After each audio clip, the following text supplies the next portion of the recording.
Oh, hey there. I didn't see ya.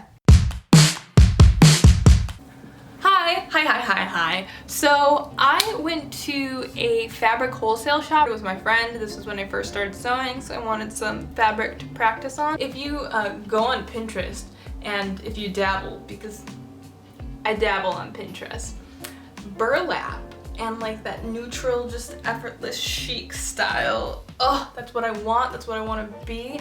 And I found some. I found her. I really like Reformation. And if you're a female woman, you probably also really like Reformation. I think Reformation made it very popular, but like the shirring kind of shirts where it kind of like cinches you in where you want to be cinched, and I want that. But I don't want that dollar bill baby money, honey.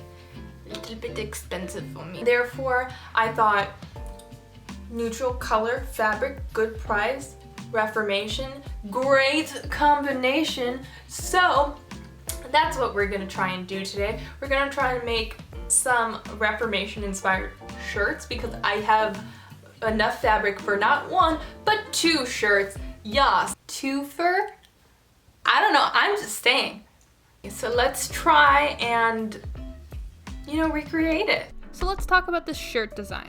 Obviously, I'm getting all of my inspiration from Reformation, but do you ever feel me when you go to a store and you find the most perfect shirt ever and then you turn it around and then it has no back and there's like a hole in it and then there's like a weird skull in there and then you're like, who designed this? And so the moral of the story is I'm never fully happy with any of my clothing, so I need to go and make my own. And that is why I'm here. So let me quickly break down my two shirt designs. The first is a tank top because it's summer and it's hot out, and also Reformation is coming out with the cutest little shirred tank tops right now, and I love them and it's so cute. So my little take on the shirt is I want the shirred shirt and kind of a semi-peplum, and then I also want the sleeves to be shirred as well. The second shirt is a more classic Reformation long sleeve shirt with that really cute square neckline. I want the sleeves to be bell-shaped because I want to look like a 1960s witch goddess, and the top of the sleeve is going to be elasticated to fit my shoulder. Okay, ladies, so the goal for this twofer is to have a summer and a winter option. Designers, make it work. Let's get into the materials you'll need for the first shirt. You're going to need two small rectangular pieces for your tank top straps.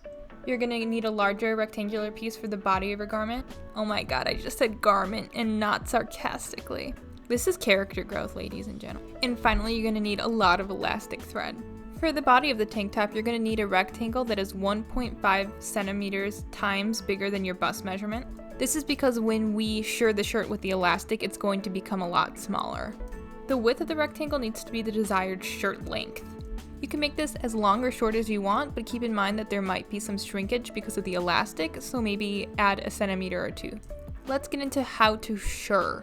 This method is essentially sewing a bunch of elastic lines up and down your garment to create a very ruched, cinched looking fabric. The first thing you need to do is wrap the elastic thread around the bobbin, making sure the thread is not too tight or too loose. And unfortunately, you cannot use your sewing machine to do this for you. I know, it's so sad. The sewing machine would just make it too tight around the bobbin and that would be an issue and it wouldn't work.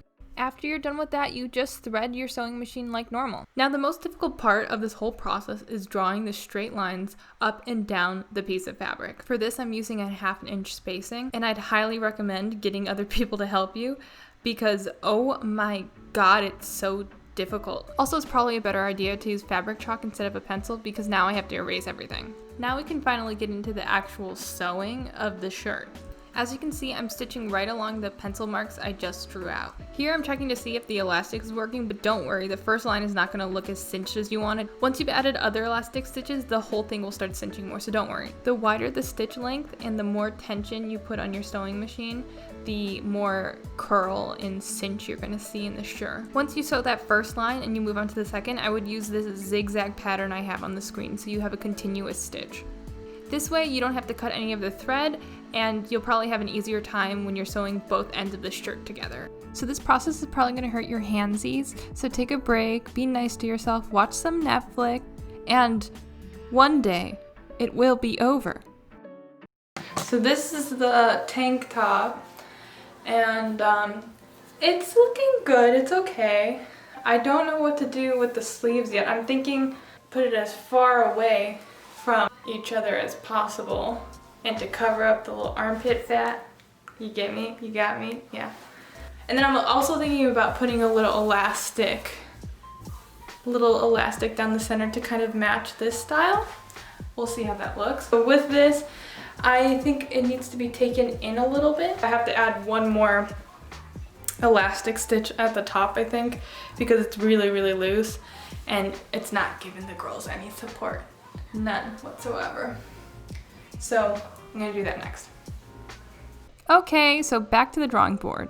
For the sleeves, I just cut out 2 small rectangles and folded them in half. And I wanted them to also be shirred like the shirt, so I did that process, and this is what kind of happened. Nothing. Absolutely nothing. I kind of just went with it because I didn't want to pull out my seam ripper and spend another hour seam ripping all of that. So I'm like, texture? Yeah, cute. To make it look like it was intentional, I also did it to the other side. And at this point, I was like, F it. Then I finally took in the shirt and I attached the straps. I did a little ruching, don't worry. Some subtle ruching. Classy, subtle ruche. On to the second shirt. So this shirt, we're basically going to use all of the same materials as the first, except now we're going to have long sleeves. And if you thought we had a lot of elastic in the first shirt, oh honey, do I have news for you. This shirt, I think I wanted to torture myself more, so instead of 1/2 inch measurement, I did 1/4 inch measurement, which means my work just got multiplied by 2. This took me a day, straight up a day, to do all of these little baby little lines, and it just turned out like I didn't need to do it all. Because with the magic of elastic, you don't need perfection. Elastic just fixes all of your problems. But also, Dunkin' Donuts fixes all of your problems. Your girl deserved this coffee. She needed it. It gave her the power to finish all those stupid little lines. And again, we sew. We shirr it up. We get that elastic up on in there. It's sure fun to shirr, don't you think? Alright, you get the gist, just sew it again. Now let's move on to the armholes. No, they're called sleeves, Mika, Jesus Christ. For the bell sleeve, you're going to use a general sleeve pattern and then slightly extend it outwards. Also make sure you have enough sleeve length to finish your edges. So once you have that cut out and measured to your body type, you know, you tall girls probably have it harder than us other girls. Fold the sleeve in half and sew right sides together and flip it inside out. Now you're left with a solid arm canal. Now we're going to use our best friend elastic and we're going to put it right where your shoulder should be. This is going to create that little cinched zhuzh we want to see at the top of our shoulder. Sew the elastic in, and any issues you had with making this pattern will be resolved because all issues are covered up by elastic. She's our best friend for a reason, remember? Okay. Finally, you're going to sew your sleeves to the body of the shirt. And guess what? You're done. It wasn't that bad, huh?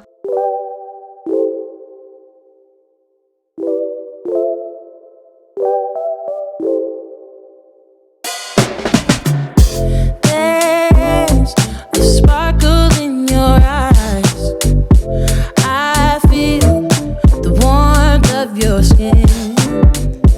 Just the touch of your hand makes me tremble within. Love the smell of your hair. I'm here in my bed. Never gonna be alone. 'Cause with you, I'm finally coming home. I wanna be with you always. 'Cause that is what my heart says. So now that I've shown you that, I wanted to give a little bit of my opinion. So definitely not the best constructed thing in the world. I did not do a lining because I don't know how to do that. And I also did not really finish my sleeves off. I kind of left them, you know, Raggedy Annie. But she's gorgeous. I love her. It's so great. It's so pretty. Shirring is really easy. It just takes time and like a lot of dexterity. You know, your hands start to get a little bit tired from all that pulling and sewing. But end result is really, really good. Elastic has become my new favorite anything ever. So when in doubt, especially with sewing, if you put some elastic in it, it just solves all of your issues. For example, if you look at the sleeve right here, it looked like a hot mess before I sewed the elastic in, and it solved all of the problems. So my personal opinion, I like this shirt better just because I think if you have a thinner shirring, so this was the 1/4 inch lines, there's more elastic to cinch you in more places. So I personally feel like it's more flattering because it's able to fit your body better. This one's really cute. I love her for summer. She's very nice. I think if it was a little bit more shirred, it would be better. The more shirring, the better in my opinion. I had to workshop the sleeves. You saw what happened. Not a very difficult sleeve, but I wanted this to also be shirred as well. But I think because the fabric is so thick, and I also doubled this one, it just wasn't happening for it. So now it's just got a sewing detail on it, which is cute and I like it. Just try this. If you sew at all, you know I'm a beginner. And if I was able to make these shirts, you 100% can make these shirts too. It's really not as difficult as it looks. Like, it looks so much more expensive than what you put into it. So just try it. You order elastic on Amazon, wherever. It's really doable, and I think it's a fun DIY, and also you've got like an awesome shirt after it. Awesome! Thank you so much for watching, and see you in the next one.